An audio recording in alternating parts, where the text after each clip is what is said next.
Welcome to His Wife, Her Husband, where we talk all things faith, family, finance, fitness, and fun. What are we doing? Fitness, fun, and okay. That's good. She trying to be incognito. I am Shamika, his wife. And I am Patrick, her husband. Just gonna sit there waiting. If you're new to this channel, please subscribe. Also hit the like button and also hit the notification bell so when we drop new videos, you will be the first to get them. So today's topic, we're talking about, listen to the word.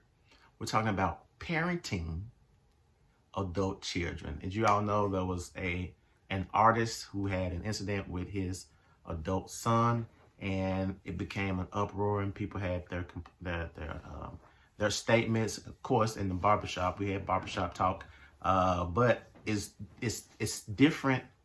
Like, here's the thing: being a parent of an adult child is different from parenting an adult child. So we're gonna give our I guess our experience, some things that we've experienced, or just some insight on our experience on parenting adult children. We have 5 adult children, 18 to, how old is the baby?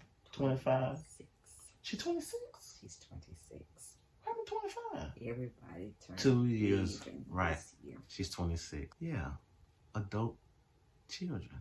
It has its perks and it has its concerns and worries. Mm-hmm. I must admit that young adult parenting definitely you really don't start parenting until you become Right. a young adult parent, because when they're younger, you can maneuver and navigate things and help them out in life. You have a lot more input and say in the training aspect of it. But then when they become young adults, you get to see what all took, or what they received, or what they was like, that's out. Right. And so that's the challenging part, because as a parent, you know what your intentions were, you know what your investment was, and it's like, you're looking forward to that immediate return, and you may not get it. Right. And so that's the part where your heart has to be prepared and prepped for when it doesn't go the way you desire. That's so or key. Look the way you thought it would. I would probably say that's the number one thing in parenting adult children, because they are adults. Like, they get to make, they're going to make their own decision about their life. You know what I'm saying? And you really have to respect that, and just do the best you can. I think the part is, I don't know if you can say if it's fair or not, but you have to step back, allow them to make those mistakes and make those decisions, and then be ready and be prepared for when they, because at the end of the day, when they really want something, or when they really need something, they'll call you. So you have to still have that prodigal son's father heart.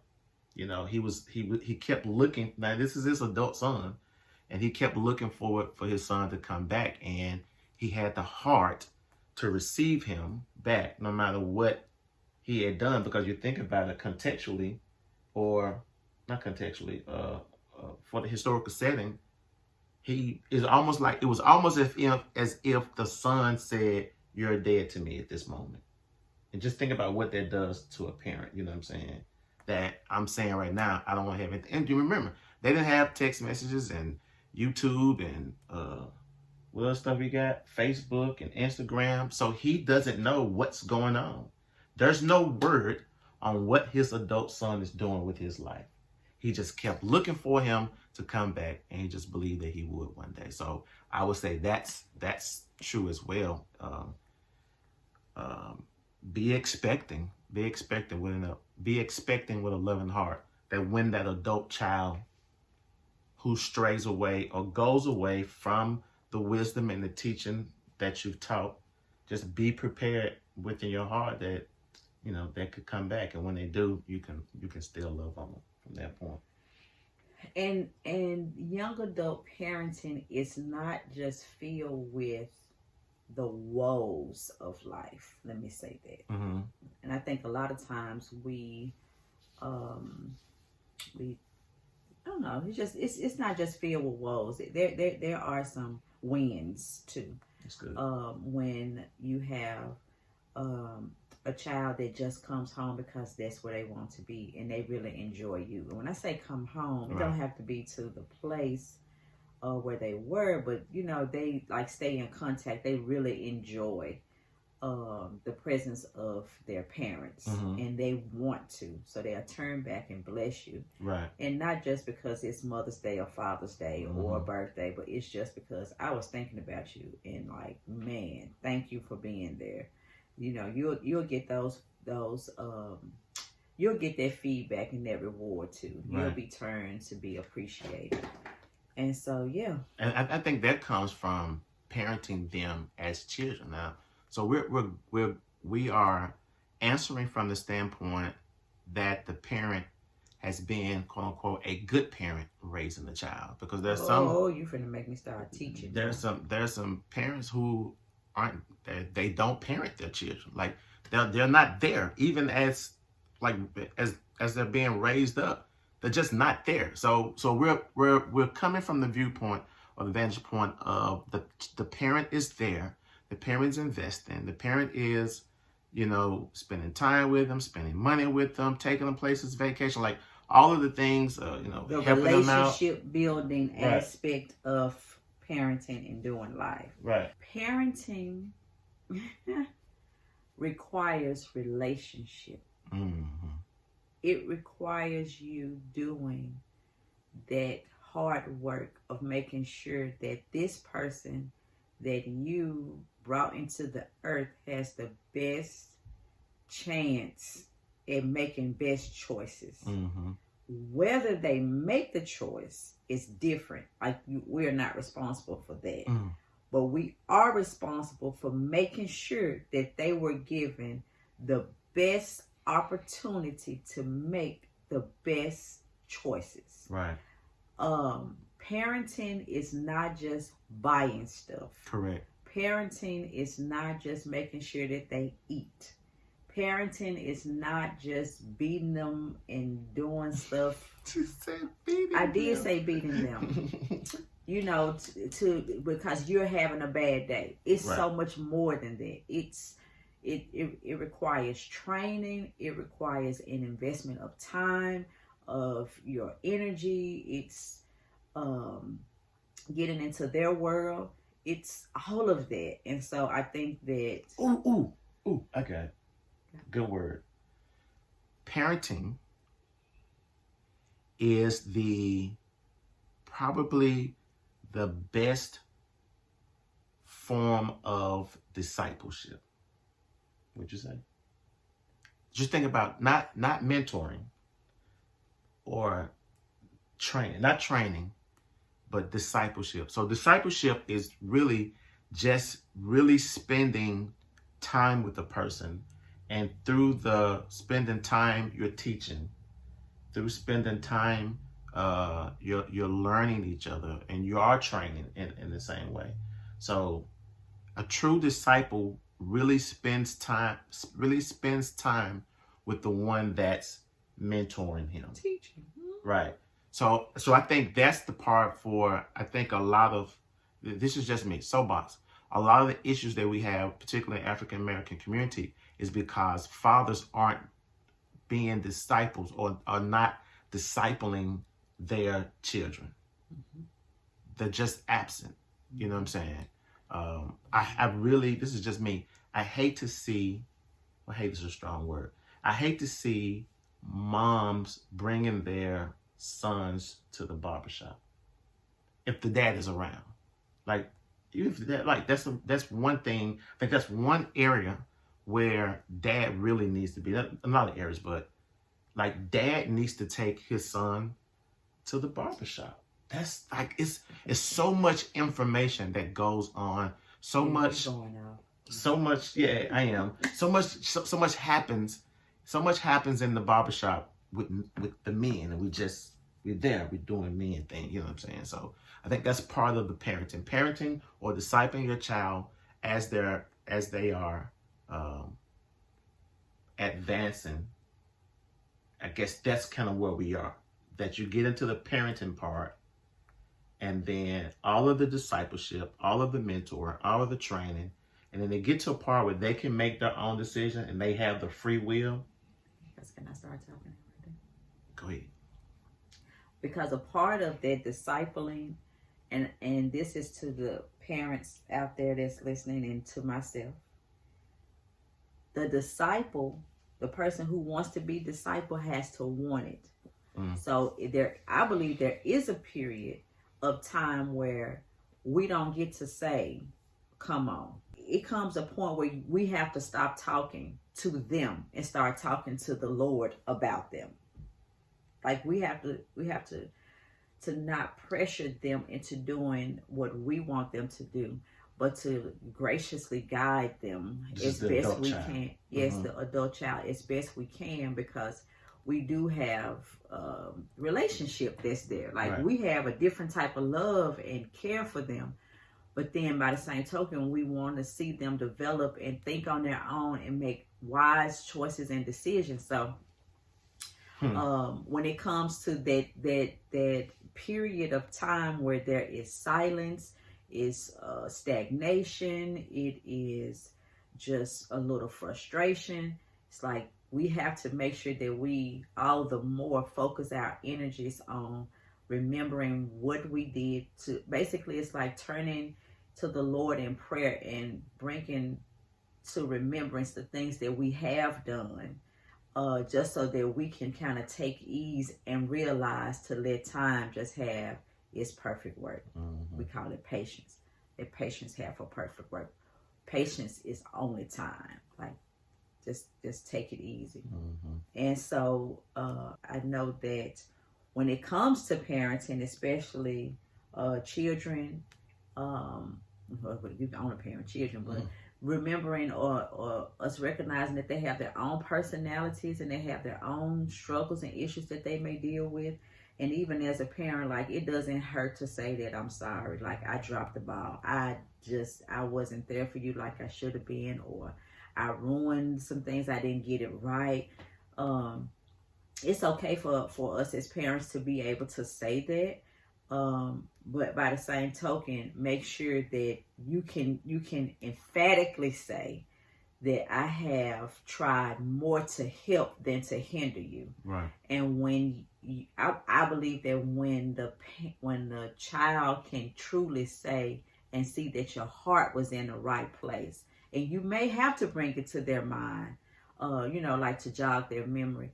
That make sure that you have something to bring as a recall to their mind that, hey, I was there, at the games, or I did my best to make sure that I trained you, I helped you the best I could. Like when you experienced a hurt in life, I was there. Like I fixed dinner. I took you to church. I did what I did too. Like, it was not me sending you somewhere. Like, I really did. I wanted to be with you, and I wanted the best for you. So that should it not go the way you want it to go, you can at least, rest assured that, Lord, I did the best. I did what I knew to do. Right. Well, I guess one of the things that for me is this is for the adult child. One thing you don't want to, so if you have that parent that's really trying to, let's say the parent did mess up, and now the parent is trying to really be there, whatever the case may be. Or let's say the parent, especially for the parent who's trying and they're not really, they've been a great parent. You're just distancing yourself, whatever the case may be. What I used to always, one movie I saw that I'm like, oh my God, I hope that never happens to anybody I know. And that's The Imitation of Life. That mom was there or tried to be there for that girl as much as she could. And And it wasn't until the spoiler alert, it wasn't until the mom died that the girl finally realized that she missed out on the love of her mom, or she missed out loving her mom back. So if you're out there and you are an adult child, and you have parents who are just working tirelessly to try to help guide you, and I know it could be like, we're coming from a positive standpoint, and we're coming from that, communication as well, and all that kind of stuff. So if all that is happening, and you have the opportunity, I'm asking you, whatever pride from both sides, the parents and the child, put the pride aside and begin to work on mending that relationship. Now, if you're approaching your parent, they don't want to talk, or if you're approaching your child and they don't want to talk, then at that point, you have to have the expectation and the love of the prodigal son's father, and just wait until they do, if they do. Other than that, while that is going on, then the main thing and the best thing you can do is pray for them. Mm-hmm. And listen, it doesn't hurt to make a phone call. Right. A phone call doesn't cost you a thing. A handwritten letter doesn't cost you, well, it costs you like 30, 40 some cents for the stamp, or maybe for the envelope. But it's like, do those things, those relationship building things, and just know that as with you reaching out with anything to anyone, that there's a chance that you may not be received, and that's okay, right? Well, it's not okay, but no. When I say that's okay, that means that it's that other person's prerogative to accept the invitation or not. Gotcha. But it is our responsibility to do the work to constantly make sure that the other person know that the lines of communication are open. Mm-hmm. And so, and even when it comes to parenting, young adult parenting, this is what I was gonna say. You can so relate. I mean, it teach you not to judge a soul. It teach you not to dealing with the Kirk Franklin situation. Mm-hmm. Because the truth of the matter is, you don't know. We have no clue as to the child, nor the father, nor the mother. We don't know all of the intricacies of that story. Mm-hmm. And so this is the part, as far as the generation or the era, the age that we're in, that can be kind of frustrating. And it's like, because you just telling your side of the story, and it's like, let the whole story be out. I put it like this: before you judge a thing, make sure you know the whole matter of a thing. Mm-hmm. It's best to just be prayerful and supportive of them, because any of us that are young adult parents could so relate on both ends. Like, especially if you've been hurt or rejected, like, you could understand where the young man was coming from. You could understand where the parents probably did all they could, and it's like, why he not experiencing breakthrough? Like, you got so many other moving parts to the healing process, because the truth of the matter is that their life is not just composed of just those three individuals. Right. It's friends, it's environments, it's choices, it's all of that that's involved that can be hindering the healing of their family being whole. Right. And so with that being said, it's like, shoot, I don't agree, but I completely understand, because you can get so frustrated. And then the other thing is making sure that our hearts stay forgiving, because the truth of the matter is, in this life, we're going to get hurt. We're going to experience bumps and bruises. And so it's like, we constantly have to say, okay, I experienced an offense right there. Lord, help me, because I want to get back. Like, we are creatures of retaliation. We want to make sure that, I'm the mama and you the child, and I brought you in, and I take you out. Like, come on now, just stop it. You ain't taking nobody out. It's a lot that go right there. It is. So, oh God. All right, so we're gonna let you guys go right there. I'm gonna have to come back to that one. What are your comments? Like, leave us a comment. What are your comments about parenting adult children? Like, some people may say, hey, once they hit 18, they're on their own, or, do you continue to give guidance and direction, or do you, what type of, what's the best way to go about what do you think is the best way to go about parenting adult children, or does it come to a point where it's not your place anymore? Let us know what you think, and leave that comment in the comment section. And we look forward to seeing you on the next video. Take care. Keep parenting.